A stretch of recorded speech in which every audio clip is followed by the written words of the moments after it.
Good morning. It's Thursday. I had to guess for a second. So it's interesting. I've been watching these Bible stories with Cody. I'm driving, so you're not going to see my eyes looking at you. I'm focused on the road. I've been listening to these Bible stories with Cody, and this morning was the Easter story. And I've always heard of the one disciple who betrayed Jesus, and even that disciple didn't know who he was until Jesus told him. It was Judas. And all of the disciples were in a flurry of, who is it? Who is it? Who's going to betray Jesus? Who would betray Jesus? And when Judas found out that it was him, he went and did as Jesus said. Go out and make it happen. And I'm just thinking about struggles, and when, I don't know if you've ever been in a situation where you're going through a struggle and you've been validated along the way that you're doing the right things, and it still feels like that right thing is not going to be what's going to make a difference. And so, of course, the Bible verse that's been in my mind, I'm going through a struggle right now with one of my kids and their behavior at school.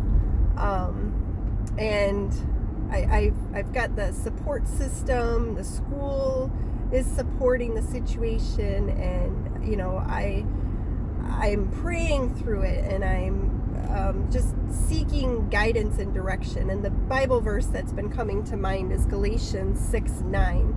Do not grow weary in doing good, for in time you will reap the harvest. And I'm just thinking of the parallel and the fact that, Jesus had to walk to the cross. He knew what was on the other end. He asked he asked God to take it from him. And then he went on to say, if this is your will, I will do it. And God's will is righteousness. His will is not to step away from the struggle or to try and take care of it and manage it in your own way. His will is for you to surrender to his will. And a lot of times, his will's not going to make sense to us. But if you know that you've got all the steps in place, that you're reading your Bible, and that you're seeking wise counsel, and that you're praying, prayer is by far the best way to get through struggles. When you're doing all the right things and the struggle doesn't go anywhere,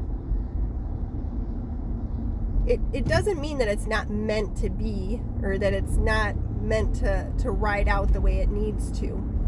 And just listening to that Bible story today, and really looking at the fact that Judas didn't probably choose to obey, or he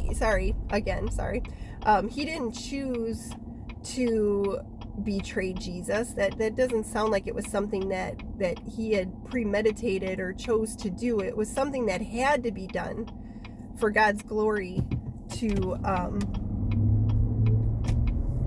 unfold.